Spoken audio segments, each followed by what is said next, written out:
L'instant culture. Une émission qui aborde l'actualité culturelle dans toute sa diversité, à travers des interviews, des reportages, des chroniques, avec celles et ceux qui font vivre les arts et la culture. L'instant culture, une émission présentée par Badira Haddad et réalisée par Mohamed Walbi.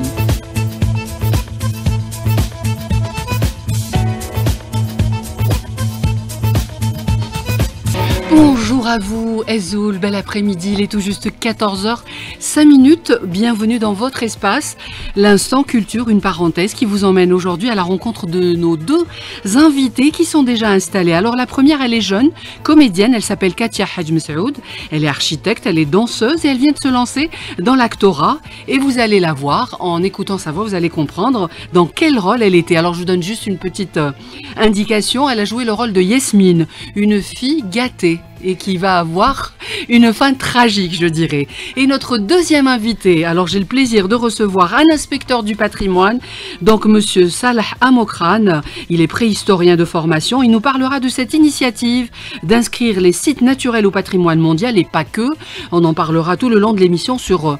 Avant le 18 avril, hein, vous savez que c'est le mois du patrimoine, nous allons essayer tout le long donc, de ce mois de revenir sur cette importance de préserver son patrimoine. Alors il y a des sites naturels et il y a d'autres sites, on en saura un peu plus. 14h06, une équipe à votre service. Alors ce sont des hommes. Non, il y a une jolie dame là-bas dans le coin. Alors elle est régisseuse, elle, c'est notre chère... Céline, voilà, j'ai bugué une Céline. C'est la jolie couleur de sa robe. Et nous avons Adnan qui est à la console technique. Et puis Yassine qui est au streaming vidéo. Évidemment, toujours fidèle à son poste. Lui, c'est Mohamed Walbi. Vous allez bien, monsieur le réalisateur? Oui, il est en forme. Hein. C'est le dernier jour pour vous, non? Oui, vous allez travailler. Non. On salue Sida Al-Idriss, hein, qui nous a fait le plaisir de venir partager avec nous une émission début de semaine. 14h06, on s'installe, on écoute une chanson et puis on commence notre magazine. Il y a un très bon morceau, merci pour démarrer l'émission avec la voix de Mohamed Reda Djender qui reprend un texte du patrimoine. Bonjour Katia Hadj Messoud, merci d'être avec nous en direct. Bonjour, merci pour l'invitation. Merci et merci à vous monsieur Salah Amokran, je sais que vous êtes bien pris en ce moment. Merci d'être en direct avec nous. Merci aussi pour l'invitation. Alors, première question, inspecteur du patrimoine, pour les curieux. Oui. Alors, c'est quoi le rôle de l'inspecteur du patrimoine? On va commencer. Directement, expliquez-nous, il inspecte quoi? Voilà, donc l'inspecteur du patrimoine, donc c'est un corps de métier donc, de la conservation du ministère de la Culture. Donc, les grades... On démarre de l'agent, dans l'agent de conservation qu'on peut trouver dans un site, dans un musée, à l'inspecteur du patrimoine, en passant par des techniciens, des conservateurs en chef. Donc, c'est un métier de la conservation. C'est le personnel, donc en résumé, c'est le personnel qui s'en charge de préserver le patrimoine, que ce soit dans les musées, dans les sites. Et de quelle manière, quand vous dites préserver, monsieur Amokran, alors, est-ce que vous faites le terrain? Est-ce que vous allez contrôler les musées? Comment ça se passe? Parce que l'inspection centrale au ministère, c'est un autre travail, mais l'inspecteur du patrimoine, c'est un spécialiste du patrimoine qui évolue. Et comme ça, on a des inspecteurs de patrimoine dans plusieurs établissements au niveau des structures du secteur de la culture. Donc, par exemple, au parc de la Gare, on est 2 inspecteurs du patrimoine au parc. M. Amkouran et un autre collègue. Et comme ça, vous avez des inspecteurs comme ça à travers les structures. J'ai dit que l'inspecteur, c'est le grade le plus élevé, on va dire. Le plus élevé. Et c'est donc, en résumé, l'inspecteur du patrimoine, c'est lui qui planifie, donc avec la direction, toutes les opérations liées à la conservation du patrimoine selon la spécialité de la structure. De la région et de la structure, voilà. Maintenant, si c'est un musée, donc c'est les collections. Si c'est un parc, c'est le patrimoine des territoires. Si c'est un site archéologique, c'est par rapport au site archéologique. Donc l'inspecteur, il a cette responsabilité. Et une lourde responsabilité. Voilà. Non seulement de contrôler, de veiller, mais aussi de faire le travail de formation. Parce qu'on accède au grade d'inspecteur après au moins 25 ans d'expérience. Ok. Donc il y a un cumul, donc ce retour d'expérience, l'inspecteur doit aussi le reverser aux jeunes. D'accord, formés en même temps. Voilà. Ce qu'on appelle la formation sur le tas. Oui, voilà. sur Bon, le il y a terrain. certainement qu'il y a des universitaires qui sont formés, qui sont recrutés à partir du grade d'attaché de conservation. On commence à attacher conservateur en chef, mais on a encore des grades qu'on recrute comme agent et l'inspecteur et fait tout ce travail. Donc, M. Salah Hamoukran, donc inspecteur général, je dirais, au ministère. Pas, et puis, pas inspecteur général, inspecteur du patrimoine. Du patrimoine. Voilà. Et vous êtes conseiller au niveau du ministère de la Culture. Voilà. Voilà, au niveau du ministre. Alors, est-ce qu'on... Je reviens vers vous, mais juste une deuxième question pour répondre court. Comment se porte notre patrimoine en Algérie, M. Amralan? Oui, il se porte bien, comment...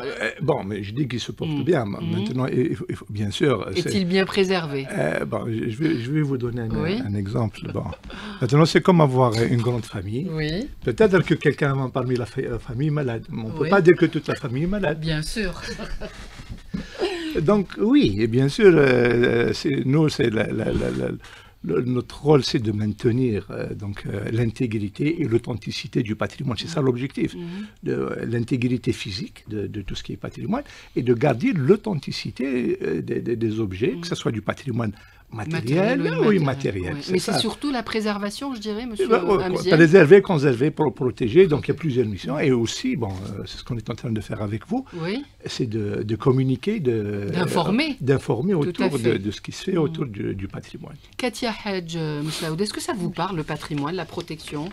Est-ce que c'est quelque chose qui vous intéresse parce que vous avez fait architecture de votre formation, vous avez fait les pots. Exact. Voilà. Et il y avait un des semestres où j'avais fait justement patrimoine et j'ai adoré cette spécialité-là parce que c'est très riche, c'est des bâtiments qui parlent, il y a une âme, je trouve ça incroyable. D'accord. Et comment, oui, et alors, et comment on se retrouve dans l'actorat? Donc d'architecture à l'actorat, donc ce sont deux mondes différents. Oui, complètement. Complètement. Alors j'ai commencé déjà dans l'art du spectacle, on va dire, parce que j'ai fait de la danse étant jeune et je continue toujours. Et, de la danse contemporaine ou classique? Classique d'abord, et puis j'ai bifurqué vers le contemporain. Et de là a commencé un petit peu la carrière artistique, on va dire. Et voilà, je ne saurais dire exactement comment je suis tombée dedans. Mais deux mondes différents. Vous êtes d'accord? Oui, bien sûr, entre l'architecture et l'actorat, oui, rien à voir. Alors, on va écouter juste cet extrait, et puis vous allez la situer, chers auditeurs et auditrices. Si vous étiez donc téléspectateurs tout le mois de Ramadan sur la télévision algérienne, il y avait ce feuilleton, le Faraq.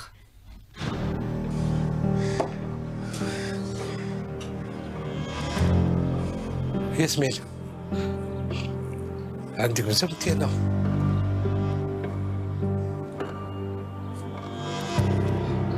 ياسمين هسه نفهمك. ياسمين بنتي. ياسمين نفهمك. هتقول كلش، تعرف كلش. انا باباك لازم تسمعي لي. واش نسمع لك؟ درت عفايس لي العقل ما يتقبلهمش. ما تافونسيش، قعد وين راك؟ انا فيكتيم. تا فيكتيم؟ انا فيكتيم كبيره.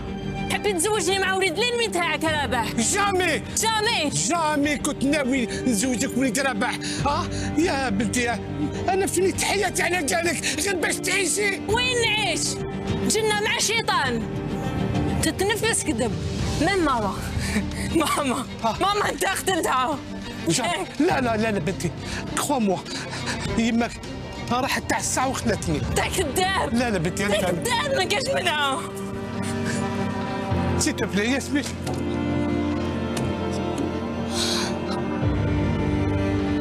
Yasmine.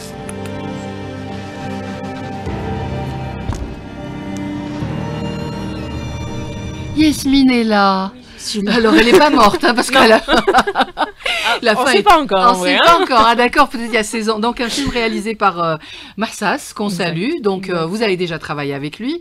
Mais alors, c'était difficile de trouver votre place dans ce feuilleton, dans cette série, le Faraq. Et auprès de... Vous avez joué avec Othman Bendaoud. Je pense que ça devait être une belle expérience. C'était incroyable. Othman m'a beaucoup donné pendant le tournage. J'ai beaucoup appris avec lui en l'espace de quelques jours. Et le travail était assez fluide et très, on va dire, facile avec lui. Et, vous avez incarné facilement le rôle de Yasmine? Alors, il a fallu le revisiter, on va dire, l'adapter un petit peu, lui créer vraiment une vraie vie, enfin lui donner vie, voilà, tout simplement. Et Atman m'a beaucoup aidé. D'accord. Encore une fois. Ok. Oui. Mais qu'est-ce que ça a fait quand vous avez écouté votre voix? Ça fait bizarre. Je vous ai vu, hein, vous étiez un peu perturbée. Oui, parce que j'ai revécu un petit peu avec la scène et ça fait bizarre. Mais... C'est votre premier long métrage, on va dire. Hein, oui. Oui. J'ai eu un passage dans un court métrage et un long métrage, mais ça restait de petites séquences. Et là, j'ai eu un rôle assez conséquent et du coup... les cheveux étaient plus longs, là, vous les avez coupés. Oui, exactement. Il y avait une autre... D'ailleurs, on a l'impression que c'est une autre personne, hein, quand je vous ai vu là, on va dire en direct par rapport à l'écran. Mais vous avez modifié ce rôle, mais est-ce que vous étiez d'accord avec ce qu'elle représentait, la jeune Yasmine dans la série? Oui, parce que il y a quand même des similitudes un petit peu avec moi, mais après, bon, c'est pas à cause de ça que j'ai accepté le rôle. Elle était fille d'un riche, exactement. Gâtée, une belle maison. Gâtée, mais pas heureuse. Pas heureuse, oui. Parce que l'argent ne fait pas le bonheur. Exactement. Voilà. Sa maman était partie. Exactement. Elle vivait seule avec son père et puis son père Mohamed n'est pas d'accord. L'argent fait le bonheur. Dans certains cas. Dans certains cas. Disons qu'il contribue. Voilà. Mais c'est pas tout. Voilà. C'est vrai que cette belle maison ne vous suffisait pas, Yasmine. Exactement. Voilà. Même l'amour de votre père ne vous a pas suffi. Exactement. Voilà. Et vous étiez d'accord pour la fin tragique, bander les yeux, partir vers la prise de... D'accord. On a un petit avis, Hagda, non? C'est ça, c'est clair que d'arriver à ce stade-là, justement, ce que le feuilleton préconise, c'est justement la santé mentale. Tout à fait. Et c'est aussi pour ça que j'ai accepté ce rôle, parce que ça parle d'un sujet qui me tient à cœur à moi aussi. Et je trouve que c'est extrêmement important de se prendre en charge physiquement, mais aussi mentalement. Bien sûr. C'est d'abord mentalement qu'il faut se prendre en charge. Exactement. Quand le mental lâche, après... C'était combien de jours de tournage pour vous, Yasmine? On a eu 15 jours de tournage. Ok. Intense, dur. Quel regard vous portez sur cette expérience? Enrichissante. Elle est très très enrichissante. J'ai beaucoup appris en quelques jours et l'équipe était géniale. Vous aviez eu droit à l'erreur? Il fallait plusieurs prises? Parce que vous étiez limité dans le temps, j'imagine. Oui, bien sûr. Oui. Après, oui, exactement. On faisait plusieurs prises, mais en même temps, il fallait être efficace parce qu'il fallait répondre à un cahier des charges, on va dire. Et puis une équipe qui est payée, qui doit partir à telle heure. C'est ça, exactement. Les lieux de tournage, c'était où? Je vous appelle Yasmine, mais bon, c'est quand même Katia.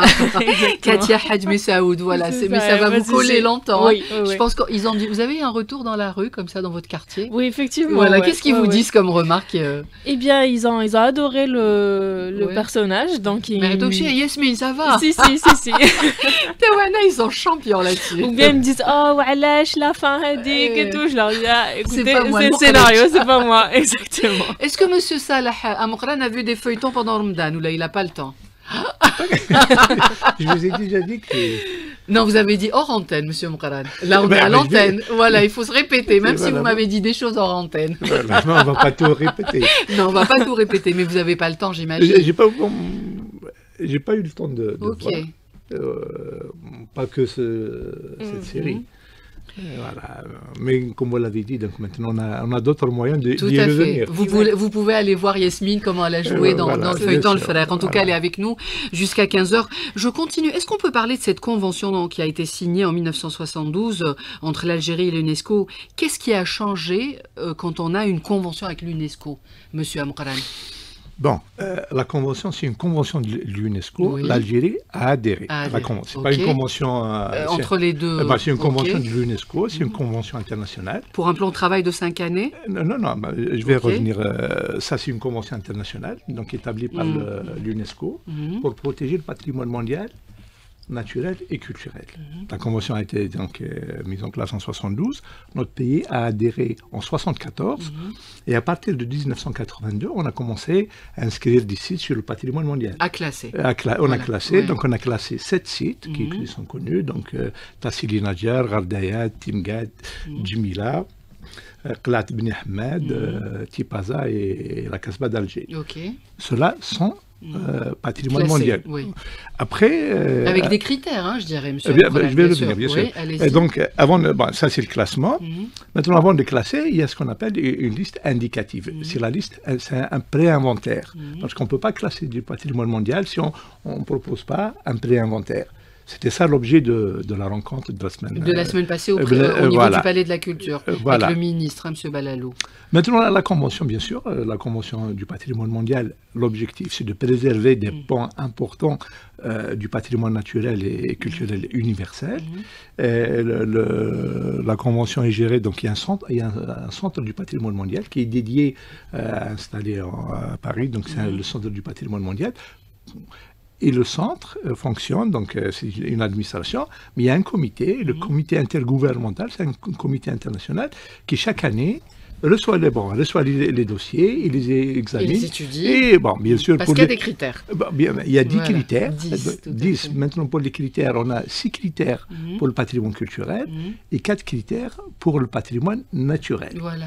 Dites-moi, M. Amokran, le patrimoine naturel, on n'en avait pas, ça c'est nouveau. C'est ça l'actualité, je pense. L'actualité, c'est la liste indicative. Oui. Et dans cette grande actualité, il y a une activité importante, c'est l'intégration des sites naturels. Il faut savoir que l'UNESCO, depuis maintenant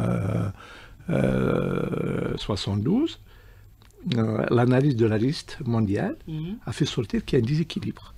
Et le premier déséquilibre, c'est un déséquilibre régional. On a des régions du monde plus représentées que les autres régions.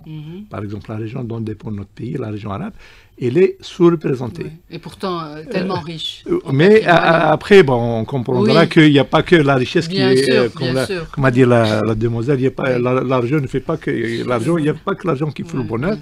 Et le patrimoine au niveau international, il n'y a pas que la richesse qui va vous permettre d'inscrire. Le deuxième déséquilibre, c'est par rapport aux thématiques. Donc on a parlé culture-nature.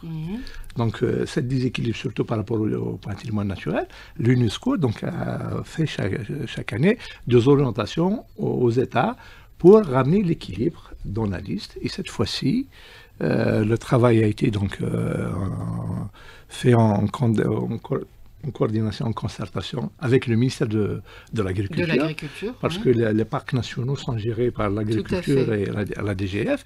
Et on a fait un travail commun pour proposer 2 sites naturels, en plus de 9 sites culturels.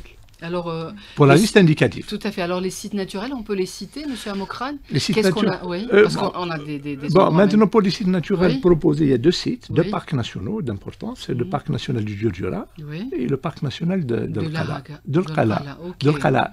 Après, je reviens pour vous dire que les catégories de biens au patrimoine mondial, on a les sites naturels, on a les sites mixtes, on a les paysages culturels, et on a les sites. D'accord. Et dans chaque... par exemple, pour cette fois-ci, pour les sites naturels, on a eu 2 sites naturels, donc le Qala et le Djurdjura, qu'on a soumis pour qu'ils soient inscrits sur la liste indicative. Qui n'est pas encore validée. La liste, maintenant, la liste indicative, la validation, il n'y a pas d'analyse. C'est de voir le format, s'il répond au format de l'UNESCO, il sera accepté. 2 sites mixtes, la Tefedes dans la gare, et dans le parc culturel de la gare, et puis l'oasis du Roufi. Roufi et le Qantara. Évidemment, le Qantara, les portes de Biskra. Voilà, les portes de Biskra. Ça, c'est les sites mixtes. Après, on a 2 paysages culturels. Donc, on a Ndoroma de Tlemcen. Et on a l'Oued. Le système d'irrigation. Le Rot d'Aloued. Donc ça, c'est des sites, des paysages culturels. Et après, on a les sites archéologiques. Tous les sites pratiquement archéologiques, c'est des sites en série. Ce n'est pas un seul site, mais c'est plusieurs sites. On commence par les tombeaux royaux de l'Algérie antique. Donc, vous les connaissez. Donc, on a Imdrasa Nabatna, le tombeau de Massinis à Constantine. On a le tombeau royal de Mauritanie à Tipaza. Oui. Et on a le tombeau de Siga à Ain Timouchen. Et on a l'Ejdar à Tiaret. Et là, on a le monument de Tinhin Balessa à Tamanrasset, sur le plateau de Tamanrasset. Dans l'Ogar. Oui. Ça, donc, pour les sites en série, on voit que c'est plusieurs sites, c'est pas un seul site. Donc, on est à 5 sites, là. Mais c'est une proposition. D'accord, ok. Voilà. L'Ersour saharien, de l'Atlas saharien algérien, on a 5 sites aussi. Donc, on a l'Aqsar de Sfisifa, à la frontière. Donc, on a l'Aqsar Mougharar Tahtani de Cheikh Bouamama. On a l'Aqsar de Bousmroun, à El Biyad. On a 2 Qsar dans la région de la Rouate, l'Aqsar de Taouyala et l'Aqsar de Ain Madi. Vous connaissez Ain Madi, c'est la confrérie religieuse. Donc on a encore 5 Qsar. Okay. Donc ça nous fait déjà bien sûr. beaucoup. Donc il y a liste et sous-liste. Et voilà. Après, qu'est-ce qu'on a encore je vais me rappeler. Donc, le temps que vous vous rappelez, vous les voilà, il y a les itinéraires augustiniens. Les itinéraires donc du côté de Mador d'Augustin, donc de Annaba, d'Auroche, et parce que lui, il a fait tout un périple lors de ses voyages, et il est arrivé... Il est arrivé jusqu'à Ténès. Donc, on a pris les principaux sites. Et là aussi, il y a au moins une quinzaine de sites. Le dernier de ces sites, c'est les greniers fortifiés du toit de Gourara Tidikelt. Vous connaissez qu'il y a des greniers. On a des images des fois qu'on voit à la télé d'une bâtisse en plein désert comme ça dans les dunes qu'on en voit. Donc c'est un grenier fortifié. Et les greniers fortifiés, donc on a encore une série. Vous l'avez mis encore dans la liste. Dans la liste, voilà. Donc c'est quand même une liste importante. Importante, alors que vous allez soumettre au ministère de la Culture au niveau de l'UNESCO pour qu'elle approuve, qu'elle valide. Comment ça va se passer? Il y a des critères. Maintenant, le travail qui a été fait par les experts à l'équipe algérienne, donc composé des experts du ministère de la Culture et de l'Agriculture. On a travaillé pratiquement depuis janvier qu'on travaille sur ces fiches techniques. Donc, on a préparé les critères, le format proposé pour l'inscription dans la liste indicative. Vous avez une description du bien. Oui. Après, des informations donc dans cette description. Une succincte description sur une page. Après, vous allez démontrer la valeur universelle exceptionnelle parce que c'est ça le grand exercice. C'est comment démontrer que le bien a une valeur universelle. Et alors justement, M. Amokran, en tant qu'inspecteur du patrimoine, qui démontre? Est-ce que donc c'est des experts? C'est des experts. Des archéologues, des préhistoriens? Des spécialistes du patrimoine. Non seulement que des spécialistes du patrimoine, il y a aussi des spécialistes de la gestion, parce que de la gestion patrimoniale, je ne parle pas de la gestion administrative. Donc, c'est toute cette équipe. Donc, pour chaque bien que j'ai cité, il y avait un groupe qui a travaillé. Bon, j'ai oublié de vous parler du patrimoine archéologique de la ville de Tébessa. Pour ceux qui je ne l'ai pas trouvé, Tébessa. C'est bon, le patrimoine archéologique de la ville de Tébessa aussi, qui est soumis. Je peux voir, merci. Voilà, ça c'est le programme de la journée. Vous avez... Donc, c'est les spécialistes qui travaillent. Donc il y a un exercice, bien sûr au niveau de l'UNESCO il y a des documents d'orientation, comment préparer par exemple pour l'intégrité, il y a la valeur. Après on vérifie sur les 10 critères. Il y a des critères, on va vérifier est-ce que notre bien, quels sont les biens quels sont les critères auxquels notre bien répond.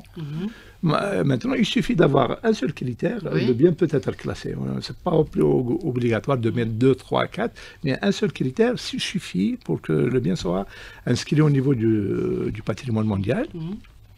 L'autre chapitre donc, à prendre en charge, c'est l'authenticité et l'intégrité. Il faut que le bien se présente dans une intégrité importante. Et qui soit en bon état, je dirais, qui ne soit pas dégradé. L'intégrité pratiquement physique du bien. Et aussi porter toutes les valeurs, l'authenticité. Voilà. Dites-moi, Katia Hadj Messaoud, vous connaissez un peu des sites comme ça connues? Est-ce que vous avez visité un peu la gare Tamanrasset? Qu'est-ce que vous avez... Alors, de l'Algérie, voilà. J'ai de la famille à Annaba, donc je suis déjà partie les ruines d'Ypone, c'est très très beau. Saint-Augustin, j'ai vu tout ça. Et puis j'ai de la famille aussi à Mdaouroch pour le coup. Voilà. Donc oui, j'ai fait un petit peu Ramadan. Chargé d'histoire. Oui, je les connais pas moi, mais mes parents sont nés là-bas d'ailleurs. D'accord, Rialnès. Eh bien écoutez, on va faire un petit tour avec Djamel Laroussi Zina, qui va nous parler de notre chère Algérie. Évidemment, nous parlons de 50 ans, je dirais, de 50 siècles d'histoire dans la compréhension de l'évolution de la civilisation humaine. Monsieur l'inspecteur, vous êtes vous le spécialiste. C'est chargé d'histoire l'Algérie. Bien sûr, on a dit 2 millions de kilomètres carrés, mais plus de 2 millions d'histoires. On écoute et puis on revient vers vous. Voilà. Merci de nous rejoindre. L'Instant Culture, c'est jusqu'à 15 h. Donc, nos deux invités qui sont avec nous en direct. Alors, on a la comédienne. On va dire, est-ce qu'on peut vous présenter Katia Hadj Messaoud maintenant comme comédienne, jeune comédienne? Oui, pourquoi pas. Voilà, ça y est, j'ai fait ma première carrière, j'ai eu mon premier cachet, je le suis. Est-ce que on se projette? Alors, est-ce que Yasmine se voit dans d'autres rôles, se voit dans le... Franchement, oui, j'aimerais bien continuer sur cette lancée et puis on verra où est-ce que ça va aboutir tout ça. Ça veut dire, en tant qu'architecte, vous n'avez pas envie de continuer? En fait, je fais de la décoration intérieure en freelance. Et du coup, ça me donne aussi du temps pour pouvoir me consacrer aussi à ma carrière artistique. Et évidemment, votre hobby premier, c'est la danse aussi. Oui. Donc vous faites. Mais quand vous rappelez toute cette ambiance qu'il y avait lors du tournage donc du feuilleton Le Farer, racontez-nous, ça se passait comment? Franchement, ça se passait très bien. Il y avait une très bonne ambiance. Est-ce qu'il y en a du stress? Est-ce que... Oui. Il y a des moments où on est stressé, un peu sous pression, parce que parfois on bloque un peu sur une séquence, mais il faut avancer pour finir la journée et tout. Donc, il y a des moments où il y a parfois des tensions. C'est vrai, mais bon, c'est un peu... Donc, le duo Atman Benda, vous avez dit que vous avez adoré, ça s'est très bien passé. Et celui qui allait être votre fiancé... Tahar, oui. Hicham Ben Mera. Voilà. Oui, ça s'est très bien passé avec lui aussi. J'ai aussi un passage avec Khaled Ben Issa, avec qui ça s'est bien passé aussi. Et les acteurs étaient... Vous ont aidé, même si vous étiez à vos débuts, Yasmine. Oui, non, franchement, il y a eu beaucoup d'échanges et de partage entre nous. Et beaucoup d'humilité aussi. Et donc, c'était très fluide. Vous avez bien appris vos textes? Oui. Ça, je pense que c'est ça le plus dur, Après, on n'apprend pas tout d'un coup. Bien sûr. C'est séquence par séquence, voilà, donc c'est ça qui nous aide un petit peu. Donc oui, après on répète aussi avant chaque séquence. On fait des répétitions, donc on arrive à capter le texte. Il est ancré et puis c'est bon. D'accord. Quand on tourne, ça y est. Ok. En tout cas, je vous souhaite beaucoup de carrière. Est-ce que vous avez été appelé ou pas encore? On vous a pas téléphoné pour vous dire? Est-ce qu'il y a des choses qui se trament? Des messages, oui. D'accord. Oui. Ok. Vous allez nous dire un petit bout si vous voulez avant la fin de l'émission. S'il y a une projection, si vous avez une envie comme ça. En fait, j'ai pas encore de réponse concrète ou quoi, donc on va laisser ça de côté pour l'instant. D'accord.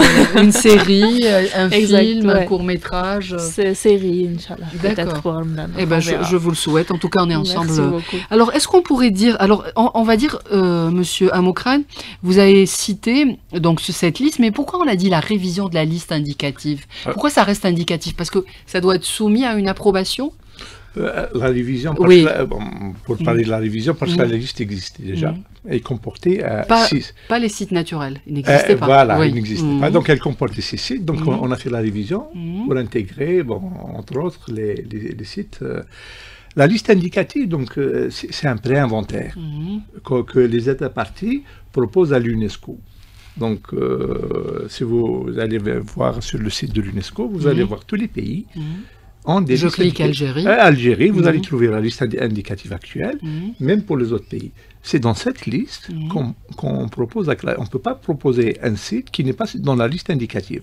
Donc, c'est un pré-inventaire que l'État algérien propose à l'UNESCO et commence à travailler sur la liste indicative. Et à chaque fois qu'un site de la liste indicative est classé, il est retiré de la liste indicative et on peut introduire un autre. D'accord. Voilà. Mais on a droit de mettre combien c'est pas limité. D'accord, c'est pas limité. C'est pas limité. Après, bien sûr, il faut voir les priorités nationales. Donc maintenant, on a 11 sites, on va travailler sur les 11 sites. Maintenant, d'ici demain, on a une autre priorité. On peut faire la révision. Chaque 2-3 ans, on peut faire une révision. Mais maintenant, je reviens au programme, donc au plan d'action. La priorité, c'est le plan d'action. Le plan d'action pour les 5 prochaines années, pour proposer dans cette liste indicative des sites qui vont être inscrits au patrimoine mondial. Comme l'a déclaré M. le ministre l'autre fois, le premier le dossier sur lequel nous allons travailler, c'est les tombeaux royaux d'Algérie antique. Donc c'est les tombeaux d'Ildrassen, de Massinis à Constantine, de tombeau royal de Mauritanie, qui est déjà classé. Oui. Après, donc, qui est préservé. De Tenhinan et tout. C'est sur le dossier sur lequel on va commencer. D'accord, c'est les priorités, c'est les tombeaux. Vous commencez par les tombeaux. Les tombeaux. Donc, et les sites naturels, par exemple, l'oasis du Roufi, El Khantara, qu'est-ce qu'on va faire les sites naturels, donc on a Djurdjura de la Hagar, le parc culturel de la Hagar. On a le Qala et Djurdjura. Maintenant, pour les soumissions, les règles de soumission ont changé. Ce n'est plus comme avant. On pouvait proposer à la fois plusieurs sites. Maintenant, c'est un site par année. Donc, on a le droit à un site naturel et un site culturel. Voilà. Après, bon, maintenant, les décisions, c'est à l'état de des priorités. Trancher, maintenant, mais la priorité pour cette année, c'est les tombeaux royaux de l'Algérie antique qui va être soumis. Et alors, ça mettrait du temps pour valider le choix de cette liste, il y a tout un processus. Donc, il faudrait prendre déjà le temps de préparer le dossier et de le soumettre, parce qu'une fois le dossier préparé et soumis, maintenant, comme je l'ai dit, les règles ont changé. Ce n'est plus comme avant les années 80, où on pouvait présenter plusieurs sites. Maintenant, il y a beaucoup d'États qui adhèrent à la Convention, c'est 195 pays.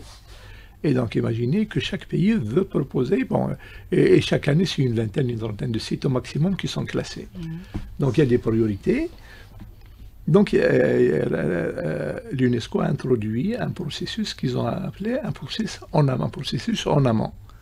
Donc, il y a une analyse du bien avant d'entamer le processus de classement. D'accord. Donc vous leur envoyez une fiche technique, un document, les photos, l'état des lieux du lieu, Monsieur Amokrane. Alors tous ces sites naturels, tout ce que vous avez cité, comment ils vont? Est-ce que tout va bien? Est-ce qu'il faut préserver? Est-ce qu'il faut protéger? Dans les conditions exigées par l'UNESCO, déjà que le bien soit classé au niveau national. Oui. On ne peut pas soumettre un bien qui n'est pas classé. Bien sûr. Et comment ça se passe quand on le classe au niveau national? Il y a une commission des biens culturels qui classe pour tout ce qui est patrimoine culturel. Et je pense que c'est valable aussi pour les sites naturels. Il y a une commission au niveau je pense que du ministère de l'Environnement qui classe les sites naturels et les parcs nationaux.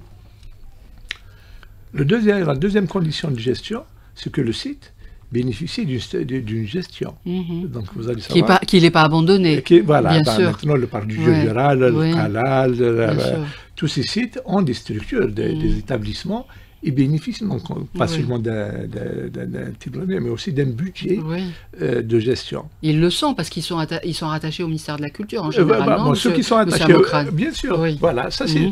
Bon, heureusement que chez nous ça se présente comme ça. Peut-être dans d'autres pays, n'ont même pas les conditions d'y arriver à présenter. Une fois le dossier est présenté, le comité du patrimoine, le secrétariat reçoit le dossier et l'envoie à des organisations consultatives. Il y a l'UICN, pour l'Union internationale pour la conservation de la nature. C'est eux qui analysent les sites naturels. Et l'ICOMOS, l'Union internationale des sites et monuments, c'est eux qui analysent les biens. Ils donnent un avis technique. Donc il y a deux avis deux avis séparés, oui. Voilà, deux avis qui remettent donc au comité du patrimoine mondial. Et le comité va siéger, va décider lors de sa réunion annuelle de classer ou de déférer ou de demander des compléments d'information. Alors vous êtes occupé dans cette conférence, Monsieur Amokrane. La TFDEST. Voilà, et puis le parc culturel de la Hagar. Si vous permettez, vous avez passé beaucoup d'années là-bas. Vous étiez dans cette. Oui, j'ai travaillé beaucoup d'années. Oui. Moi, j'ai travaillé pratiquement depuis 1996. Voilà, donc... Comment vous le trouvez, le massif de Tafessadet, le parc culturel de la gare? Vous avez déjà visité Tam? Tamanrasset, le centre, est un peu à côté. Bon, Tafessadet, c'est un massif montagneux, donc localisé au nord de la ville de Tamanrasset, donc à 200 km au nord de Tam. Oui. Donc c'est un important massif. Oui.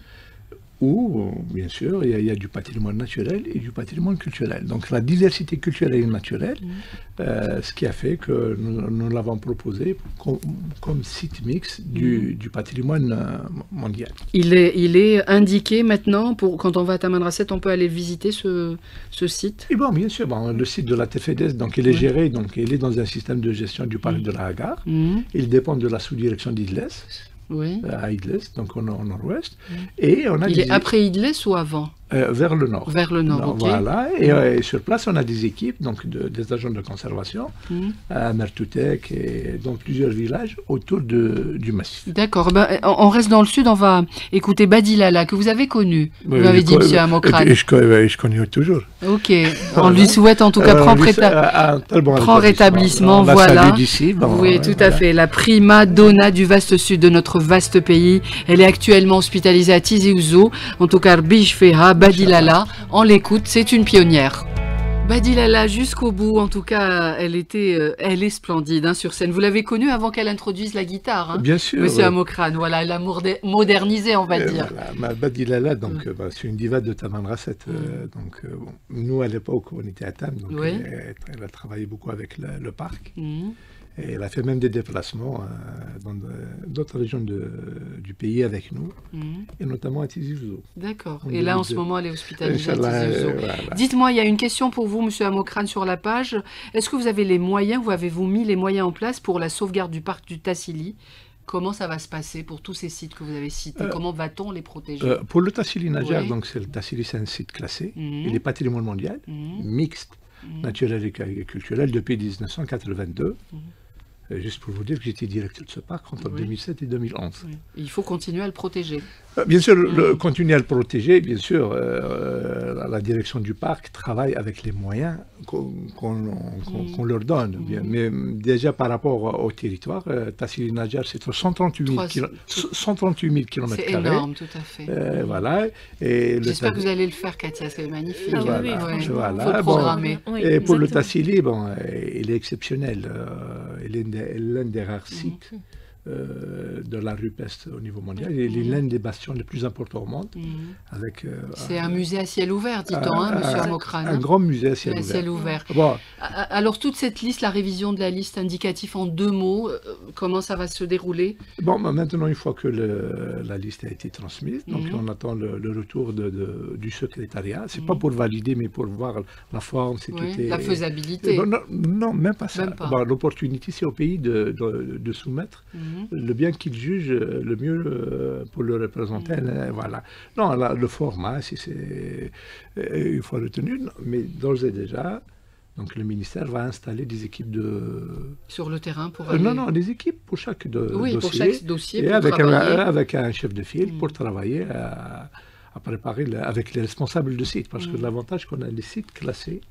Donc, on va le faire avec les responsables. En tout cas, il y a un plan de travail pour les 5 années, 2025 jusqu'à 2029, bien sûr. Qui consiste à faire la classification. Donc, il y a vous avez du pain sur la planche, Monsieur Amokran. Oui, beaucoup de travail, mais c'est un travail passionnant aussi. Oui, je vous confirme, être inspecteur du patrimoine. Vous avez beaucoup de visites sur le terrain, j'imagine. Moi, j'ai travaillé aussi dans d'autres programmes. On a travaillé pendant une dizaine d'années de gestion dans un programme international pour la préservation des sites naturels et culturels du Grand Sud, de Tamanrasset.